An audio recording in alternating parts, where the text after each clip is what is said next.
राम राम सब जगत बखाने, आदि राम कोई बिरला जाने। हर कोई राम को याद करता है लेकिन ये कोई नहीं जानता कि असली राम कौन है। एक आदि राम है जो अमर है और केवल वो ही भक्ति के योग्य है जिनके बारे में भक्त समाज आज तक अनजान है।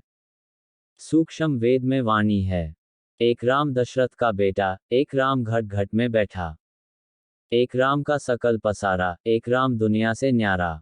वह परम अक्षर पुरुष है जो पृथ्वी पर एक तत्वदर्शी संत के रूप में अवतार लेता है। वह अपनी प्यारी आत्माओं को सच्चा आध्यात्मिक ज्ञान प्रदान करते हैं और उन्हें मुक्त करते हैं। सूक्ष्म वेद अर्थात सर्वशक्तिमान ईश्वर कबीर जी की अमृत वाणी में उल्लेख है। राम बुलावा भेजिया, दिया कबीरा रोय, जो सुख साधु संग में, सो बैकुंठ में न होए। प्राणी को सुख और शांति केवल सच्चे आध्यात्मिक गुरु की शरण में जाने से ही मिलती है जो एक तत्वदर्शी संत की भूमिका निभाते हैं, क्योंकि वह सच्चे मोक्ष मंत्रों को प्रदान करते हैं और कसाई ब्रह्म काल की जेल से छुड़ाकर आत्माओं का मोक्ष करवाते हैं। ये सुख और शांति भगवान विष्णु के निवास स्थान वैकुंठ में भी नहीं पाई जा सकती है। सच्चा आध्यात्मिक ज्ञान न होने के कारण पूरी दुनिया भगवान राम उर्फ भगवान विष्णु की ही पूजा करती है, जो आत्माओं को जन्म और पुनर्जन्म के दुष्चक्र से मुक्त नहीं कर सकते क्योंकि वे स्वयं ब्रह्मकाल के जाल में फंसे हुए हैं।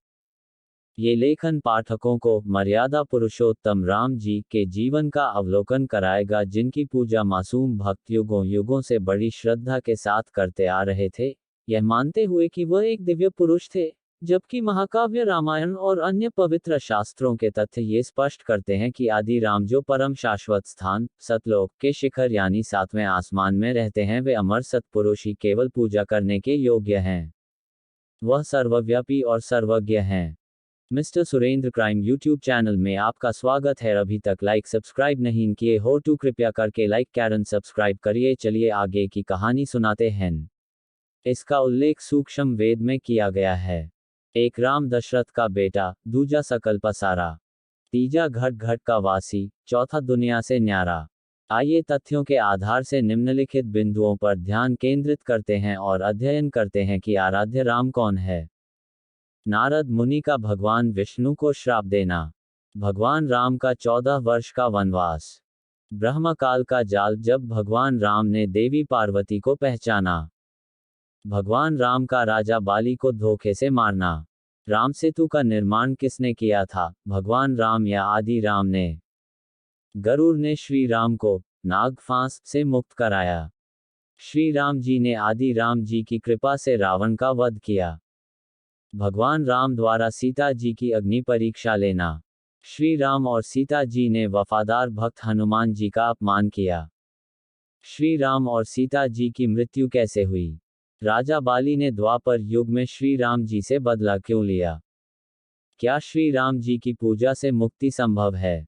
पहले आइए हम भगवान राम के जीवन पर प्रकाश डालते हैं और जानते हैं कि भगवान विष्णु को भगवान राम के रूप में पृथ्वी पर अवतार क्यों लेना पड़ा। नारद मुनि का भगवान विष्णु को श्राप देना। एक बार ऋषि नारद जी ने घोर तपस्या की और उन्हें घमंड हो गया कि उन्होंने विषय विकारों पर विजय प्राप्त कर ली है। तपस्या पूरी करने के बाद वह अपने पिता भगवान ब्रह्मा से मिलने गए और उन्हें अपने उसी विश्वास से अवगत कराया। भगवान ब्रह्मा ने नारद जी से भगवान विष्णु जी से इस बारे में चर्चा नहीं करने के लिए आग्रह किया। चूंकि नारद मुनि अति आत्मविश्वास और उत्साह में थे, इसलिए उन्होंने अपने पिता द्वारा दी गई चेतावनी के बावजूद विष्णु जी के साथ वह बात साझा करने की सोची, अर्थात पिता की बात नहीं मानी। नारद मुनि अपने चाचा विष्णु जी से मिलने गए और शेखी बखारने लगे कि उन्होंने वासना पर विजय प्राप्त कर ली है और वे आजीवन तपस्वी का जीवन व्यतीत करेंगे।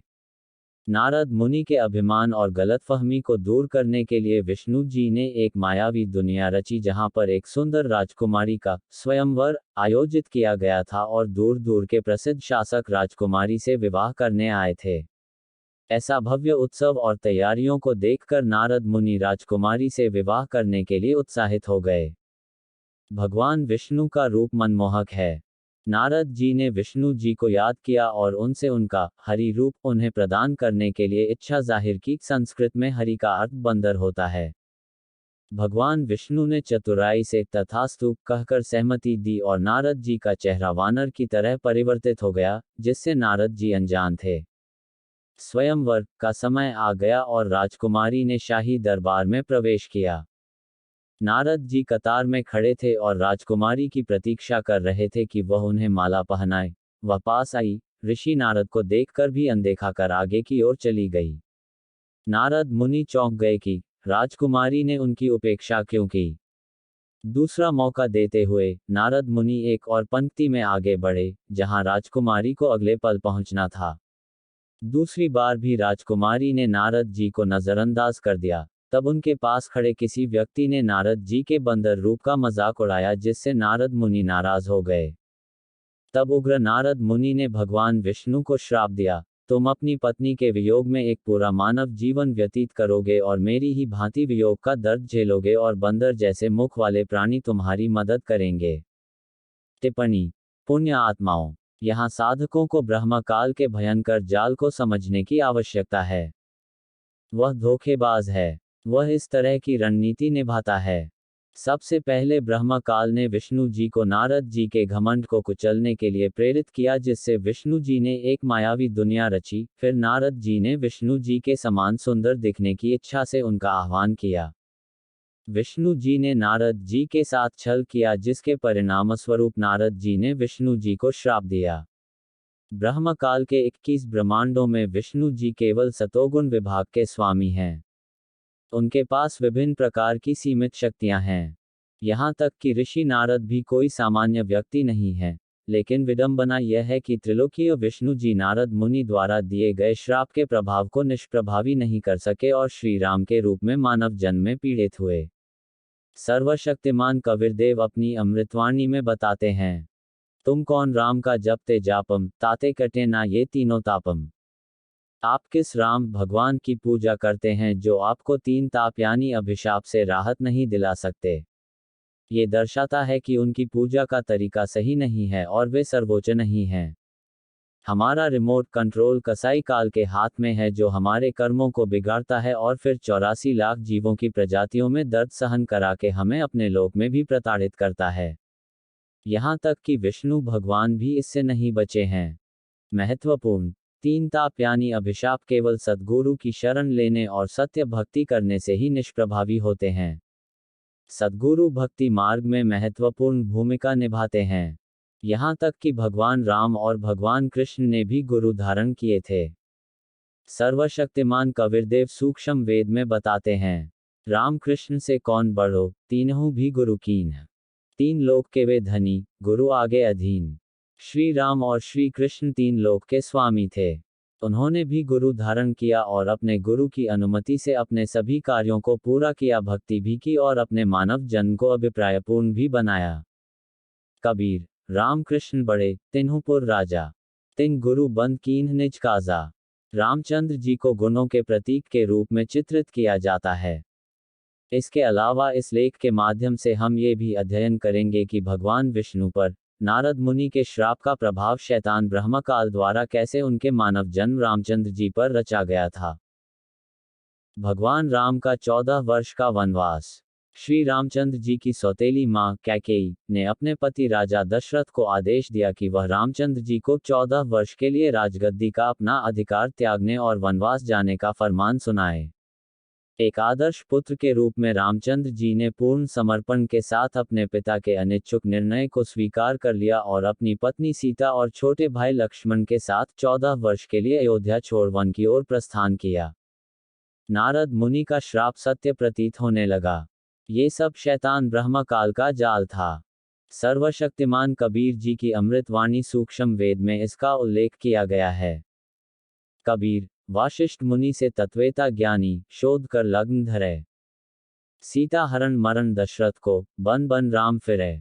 ऋषि वाशिष्ठ जी विद्वान थे, जिन्होंने पूर्ण आध्यात्मिक और ज्योतिषीय गणना की और राम और सीता के विवाह के लिए सबसे शुभ समय निर्धारित किया ताकि वे एक सुखद वैवाहिक जीवन जी सकें। लेकिन कौन जानता था कि अयोध्या के राजकुमार राम और मिथिला की राजकुमारी सीता जंगल में ऐसी दयनीय जिंदगी बिताएंगे। जैसा कि पूर्व निर्धारित था, जब राम, लक्ष्मण और सीता के साथ जंगलों में कठिन दिन बिता रहे थे, एक दिन लंका के राजा रावण ने सीता का अपहरण कर लिया और राम जी सीता की खोज में पृथ्वी के कोने कोने में भटके। हाथ सुमरनी बगल कतरनी पढ़े भागवत गीता। कहे कबीर काल जो मारे ज्यों हिरण्यकू सीता।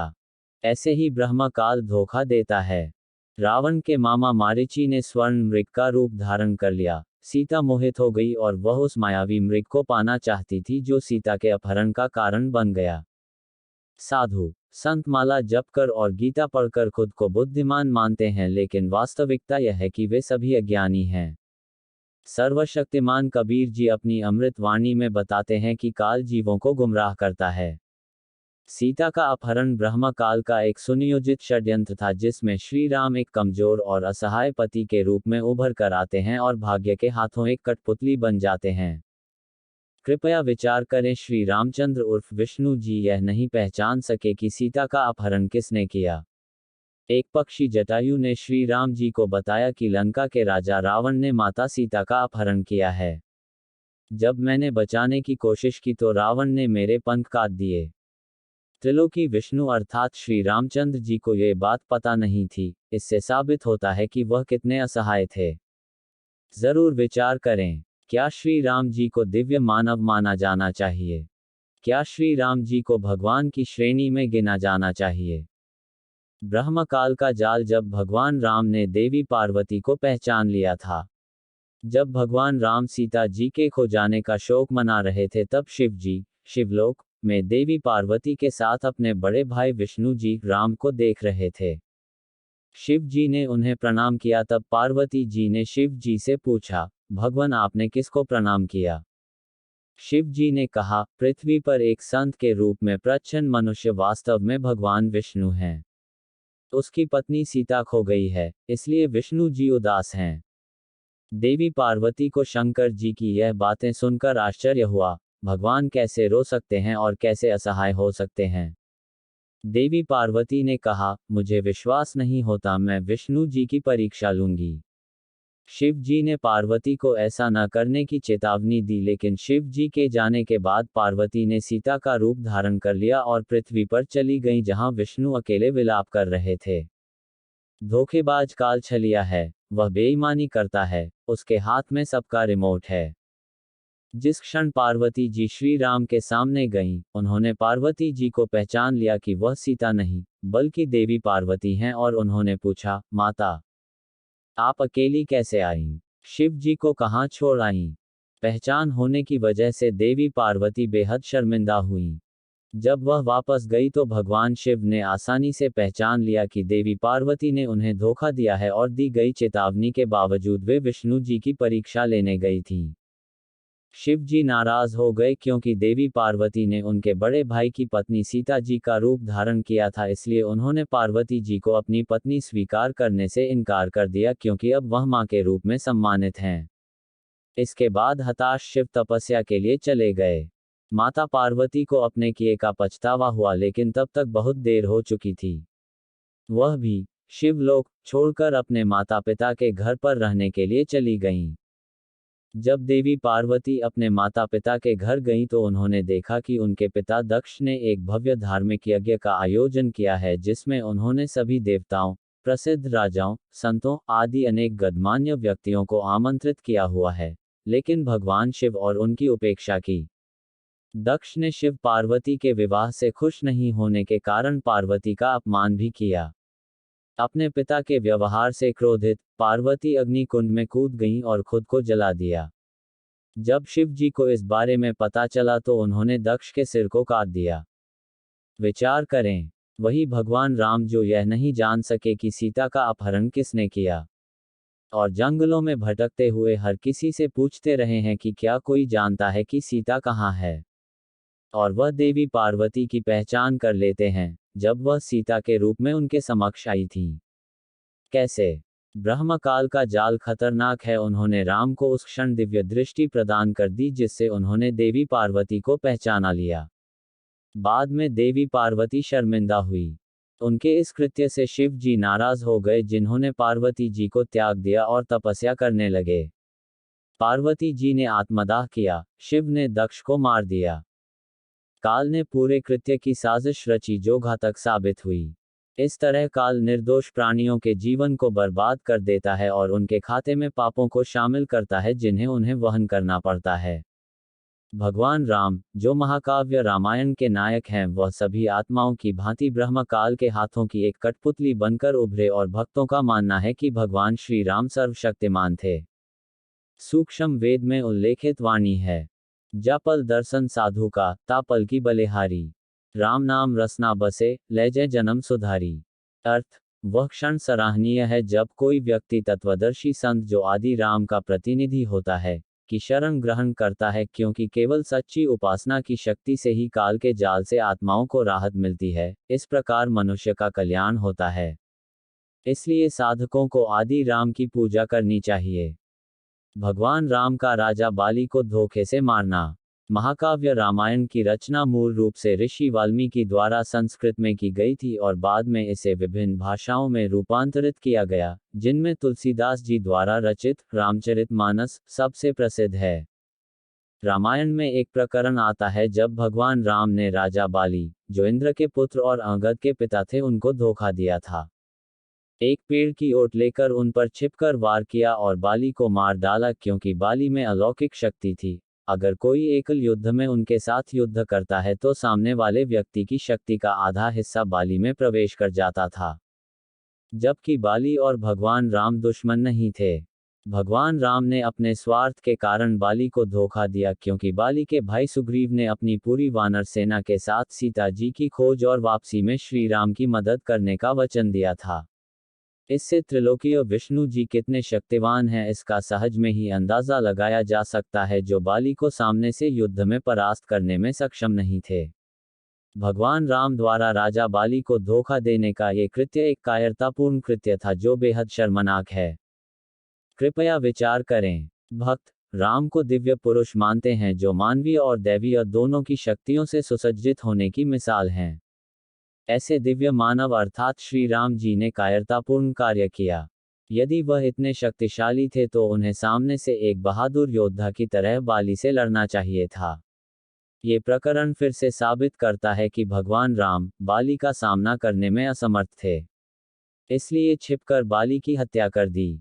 इस प्रकरण में वह एक धोखेबाज के रूप में उभरे। राम सेतु का निर्माण किसने किया था, भगवान राम या आदि राम ने? हनुमान एक भक्त आत्मा थे। वह रामचंद्र जी द्वारा एक शांति दूत के रूप में लंका में अभिमानी शासक रावण को आत्मसमर्पण करने और सीता को राम जी को वापस लौटाने के लिए भेजे गए थे। लेकिन अहंकारी रावण ने उनकी बात को नहीं स्वीकारा और सीता को वापस करने से मना कर दिया। बाद में फिर युद्ध की अलगार हुई, परंतु अब विशाल महासागर लंका तक पहुंचने में बाधक बन गया। रामचंद्र जी लगातार 3 दिनों तक घुटनों पानी तक महासागर में खड़े रहे और समुद्र से रास्ता देने का अनुरोध किया, लेकिन सागर ने रास्ता नहीं दिया। इससे हताश होकर श्री राम ने अग्नि बाण को उठाकर पूरे समुद्र को जला देने का प्रण लिया। तब सागर ने ब्राह्मण का रूप धारण किया और हाथ जोड़कर श्री राम के समक्ष खड़े हो गए और क्षमा मांगी और श्री राम से कहा कि आपकी वानर सेना में जो 2 भाई नल और नील हैं उनको अपने गुरु जी ऋषि मुनिंदर सर्वशक्तिमान ईश्वर कबीर जी यानी आदि राम की कृपा से शक्ति प्राप्त है। यदि उनके हाथों से कोई भी वस्तु जल में डाली जाएगी तो वह डूबेगी नहीं बल्कि तैर जाएगी, लेकिन उन्होंने इस शक्ति को गर्व अभिमान हो जाने के कारण खो दिया है। अब ऋषि मुनिंदर जी ही श्री राम की मदद कर सकते हैं। सर्वशक्तिमान कबीर जी सूक्ष्म वेद में बताते हैं, साधु दर्शन राम का, मुख पर बसे सुहाग। दर्शन उन्हीं को होत हैं जिनके पूर्ण भाग। श्री राम उर्फ विष्णु भी आदि राम के बच्चे हैं। उन्हें इस विषम परिस्थिति में भगवान कबीर साहिब के आशीर्वाद की आवश्यकता थी, इसलिए उन्होंने आदि राम को याद किया। परम अक्षर पुरुष कबीरदेव सेतुबंध पर ऋषि मुनिंदर के रूप में प्रकट हुए और ब्रह्मकाल को दिए गए अपने वचन के अनुसार भगवान कबीर साहिब ने श्री राम की सेना के लिए राम सेतु का निर्माण किया। ऋषि मुनिंदर उर्फ आदि राम ने पर्वत के चारों ओर एक रेखा को चिन्हित किया और अपनी सर्वोच्च शक्ति से उस रेखा के अंदर के पत्थरों को लकड़ियों की भांति हल्का कर दिया, जो पुल का निर्माण करते समय डूबे नहीं। इस प्रकार राम सेतु का निर्माण आदि राम की कृपा से हुआ था। इससे पूर्व श्री राम पुल का निर्माण नहीं कर सके। यहाँ तक कि नल और नील भी असफल हो गए थे। चूंकि नल और नील वास्तुकार थे, इसलिए उन्होंने उन हल्के पत्थरों को तराशा और उन्हें एक दूसरे के अनुकूल बनाकर जोड़ा और पूरी वानर सेना ने सेतु निर्माण के कार्य में अपना भरपूर योगदान दिया। पहचान के लिए हनुमान जी ने उन सभी हल्के पत्थरों पर राम राम लिख दिया और अब तक भोले भक्त यह मानते रहे कि राम सेतु का निर्माण श्री राम की कृपा से हुआ था। इस प्रकार अज्ञानतावश श्रद्धालु श्री राम को एक सर्वशक्तिशाली दिव्य पुरुष मानते रहे। इसका उल्लेख सूक्ष्म वेद में किया गया है। कबीर, समुद्र पाट लंका गए, सीता को भरतार। 7 समुद्र अगस्त मुनि पी गए, इनमें कौन करतार। यदि यह मान लिया जाए कि राम सेतु का निर्माण श्री राम की कृपा से हुआ था और फिर पूरी सेना लंका पहुंच सकी थी और इस कारण से आप श्री राम को दिव्य पुरुषों की श्रेणी में गिनते हो, तो इसी प्रकार एक बार ऋषि अगस्त्य ने एक घूंट में 7 महासागरों को पी लिया था। उनके पास अलौकिक शक्तियां थीं। फिर आप श्री राम और ऋषि अगस्त्य में से किसे भगवान के रूप में पूजोगे। ये भक्तों के बीच एक मिथक है कि राम सेतु भगवान राम की कृपा से बनाया गया था। तथ्य, राम सेतु का निर्माण आदि राम कबीर परमात्मा की कृपा से हुआ था। जब भगवान कबीर साहेब ने पत्थरों को लकड़ी जैसे हल्का कर दिया था जो राम सेतु निर्माण में उपयोग किए गए थे। जब सर्वप्रथम सर्वशक्तिमान कबीर साहेब जी शैतान ब्रह्म काल के क्षेत्र में आए थे तो उसने भगवान कबीर से 2 वादे करने के लिए आग्रह किया था। सबसे पहले, ब्रह्मकाल ने भगवान कबीर से त्रेता युग में अपने पुत्र विष्णु के अवतार श्री राम की मदद करने का अनुरोध किया, ताकि वह समुद्र पर पुल बनाकर अपनी पत्नी सीता को वापस ला सकें। दूसरा, द्वापर युग में श्री कृष्ण की मृत्यु के बाद इंद्रदमन नाम के उड़ीसा के राजा श्री कृष्ण जी के मंदिर का निर्माण करवाना चाहेंगे, लेकिन सागर ऐसा नहीं होने देगा, इसलिए कृपया उड़ीसा में जगन्नाथ मंदिर बनाने में मदद करना। राम सेतु और उड़ीसा में जगन्नाथ मंदिर का निर्माण उन्हीं आदि राम की प्रतिज्ञा का परिणाम है। सर्वशक्तिमान कबीर साहेब अपनी अमृत वाणी में बताते हैं, मोमे तोमे सरब में, जहां देखो तहां राम। राम बिना छिन एक ही, सरैना एको काम। मैं जहां भी देखता हूं आदि राम को ही पाता हूं। आदि राम की कृपा के बिना इस दुनिया में कुछ भी नहीं हो सकता है। गरुड़ ने श्री राम को नागफांस से मुक्त कराया। श्री राम और पूरी वानर सेना ने राम सेतु पुल पार किया और लंका पहुंचे। दोनों सेनाओं के बीच युद्ध शुरू हो गया और श्री राम की सेना पर नागफांस नामक एक हथियार से वार किया गया, जिसके परिणामस्वरूप श्री राम, लक्ष्मण, हनुमान, सुग्रीव, जामवंत, अंगद सहित सभी सैनिकों का पूरा शरीर नागों द्वारा बांध दिया गया और वे निष्क्रिय हो गए। गरुड़ जी को मदद के लिए याद किया गया, जिसने सभी नागों को मार दिया। तब पूरी सेना और श्री राम बंधन से मुक्त हुए। इसका उल्लेख सूक्ष्म वेद में किया गया है। काटे बंधन विपत्ति में, कठिन कियो संग्राम। चिन्हो रे नर प्राणिया, ये गरुड़ बड़ों की राम। संकट के समय गरुड़ जी ने दिव्य पुरुष श्री राम और उनकी सेना की मदद की। तो विचार कीजिए, दोनों में से श्री गरुड़ और श्री राम में से कौन श्रेष्ठ कहलाए जाने योग्य हैं। टिप्पणी, भगवान श्री राम फिर से एक असमर्थ योद्धा के रूप में सामने आए, क्योंकि इस बार वह खुद को और अपनी सेना को मुक्त करने के लिए श्री गरुड़ जी पर निर्भर नजर आए। श्री राम जी ने आदि राम जी की कृपा से रावण का वध किया। रावण भगवान शिव का बहुत बड़ा भक्त था। रावण ने 10 बार शिव जी को अपना सिर काट कर चढ़ाया और 10 बार ही शिव जी ने रावण को उसका शीश लौटा दिया था और उसे आशीर्वाद दिया कि आप 10 बार सिर कटने के उपरांत ही मर सकेंगे। रावण को मारना मुश्किल था क्योंकि रावण को नाभि में अमृत होने का वरदान मिला हुआ था। कहा जाता है कि रावण अत्यधिक शक्तिशाली था और उसने 33 करोड़ देवी देवताओं को भी कैद कर लिया था। सीता को रावण की जेल से मुक्त कराने के लिए श्री राम और रावण के बीच युद्ध हुआ, लेकिन राम रावण को नहीं मार सके। तब विभीषण ने श्री राम जी से कहा कि रावण की नाभि में तीर लगने पर ही रावण का वध हो सकता है, लेकिन रामचंद्र के सारे प्रयास व्यर्थ गए। फिर रामचंद्र जी ने सर्वोच्च भगवान कबीर साहेब जी का आह्वान किया। आदि राम कबीर साहेब जी ने गुप्त रूप में रामचंद्र के हाथों पर हाथ रखा और रावण की नाभि में तीर मारा। इस तरह आदि राम की कृपा से रावण मारा गया। इसका उल्लेख सूक्ष्म वेद में किया गया है। कबीर, सर्व सोने की लंका थी, वो रावण से रणधीर। एक पलक में राज विराजें, जम के पड़े जंजीर। पूजनीय भगवान कबीर साहेब जी बताते हैं, रावण की पूरी लंका सोने से बनी थी। वह बहुत शक्तिशाली शासक था, परंतु फिर भी लंकापति रावण जैसा महापुरुष एक ही क्षण में राख हो गया। मर्द गर्द में मिल गए, रावण से रणधीर, कंस, केशव, चाणूर से हिरणाकुश बलबीर। कंस, केशव, चाणूर और हिरणाकुश जैसे योद्धाओं के साथ भी ऐसा ही हुआ, सभी मृत्यु उपरांत मिट्टी में मिल गए। सर्वशक्तिमान कबीर साहेब जी अपनी अमृत वाणी में कहते हैं कि सत्पुरुष की सत्य साधना के बिना पूरी दुनिया भ्रम में रहती है। रावण अरब खरब पति था, लेकिन मृत्यु उपरांत अपने साथ एक ग्राम 23 आवत संग न जात संगाती, क्या हुआ दर बांधे हाथी। 1 लाख पूत 1.25 लाख नाती, उस रावण के आज दिया न बाती।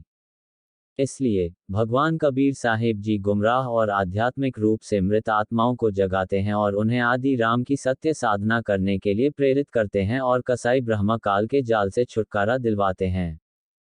राम नाम जप कर थिर होई, ओहम सोहम मंत्र दोई, ओम सोहम जप ले भाई, राम नाम की यही कमाई। इससे पहले कि देर हो जाए, आदि राम जो सर्वव्यापी है को पहचान कर मोक्ष मंत्रों का जाप करना चाहिए। वह आदि राम कबीरदेव जी हैं। रावण का भाई विभीषण आदि राम के शिष्य थे और उन्होंने उनकी शरण ग्रहण कर सत्य साधना की, जिससे उन्हें रावण की मृत्यु के उपरांत आदि राम की कृपा से लंका का राज्य प्राप्त हुआ।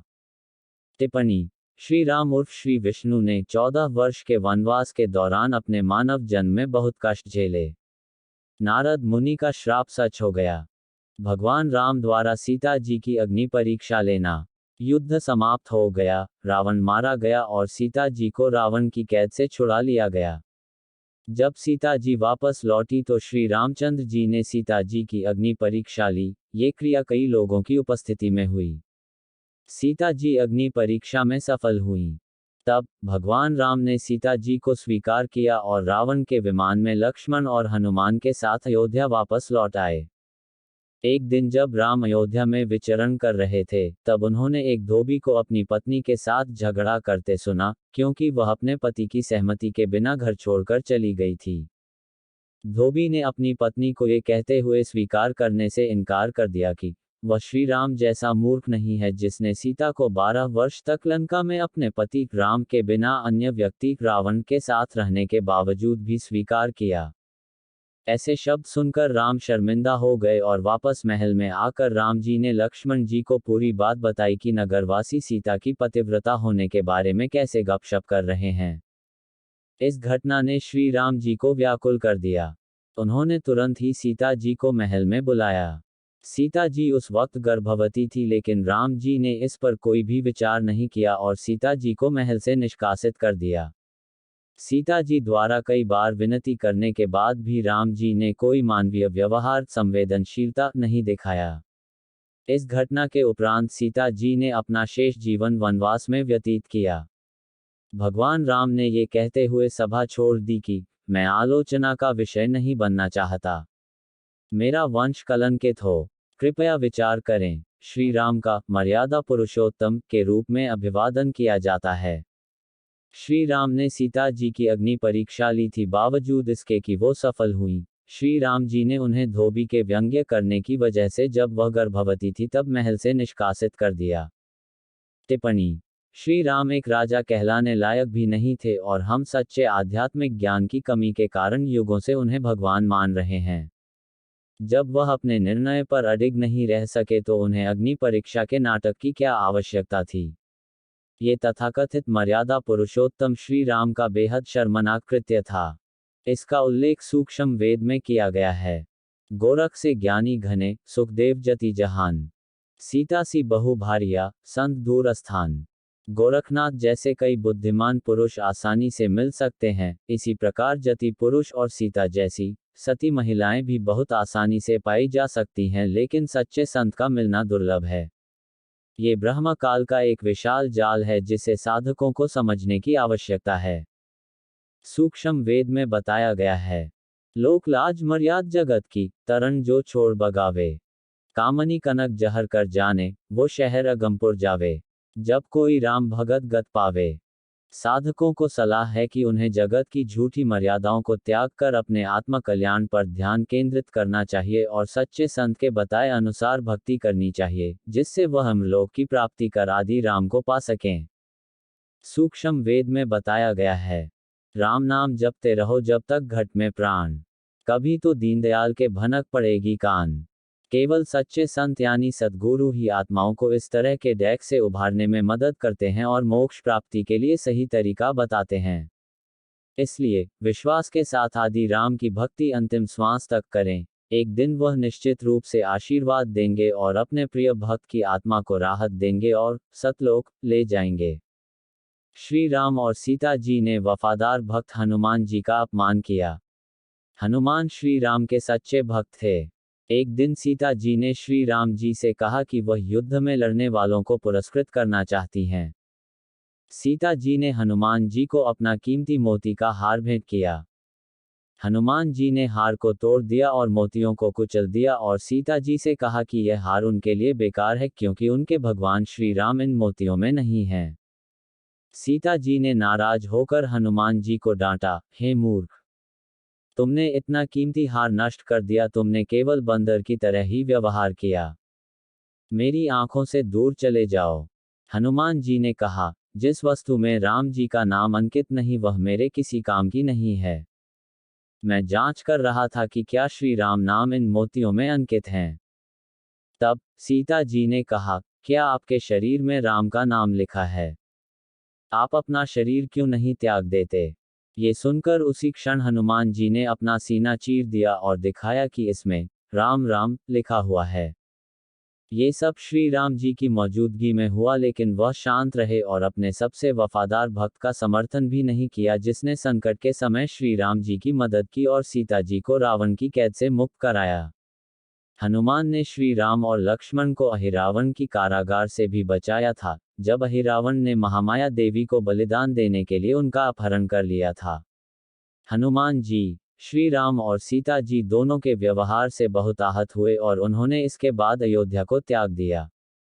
महत्वपूर्ण, इसके बाद आदि राम यानी कबीरदेव जी ने हनुमान जी को अपनी शरण में लिया, उन्हें सच्चा आध्यात्मिक ज्ञान का उपदेश दिया, उन्हें सचखंड सतलोक दिखाया और सच्चे मोक्ष मंत्र दिए जिससे हनुमान मोक्ष प्राप्त करने के योग्य हो गए। इसका उल्लेख सूक्ष्म वेद में किया गया है। तब हनुमान सत्य की मानी, सो मुनींद्र सत्य हो ज्ञानी। अब तुम पुरु मोहि दीखो, मेरा मन तुम टैप पटियाओ।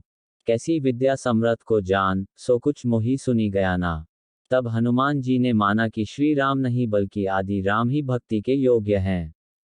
देख चंद्रा वरन उजियारा, अमृत फाल का करे आहरा। आकांक्षा भानु पुरुष उजियारा, कोटिन भानु पुरुष रोमछ विभावरा। तब हनुमान ठाकता मारी, आगे की तुम कहानी मुनींद्रे नेक्स्ट सुखकारी। वीडियो में।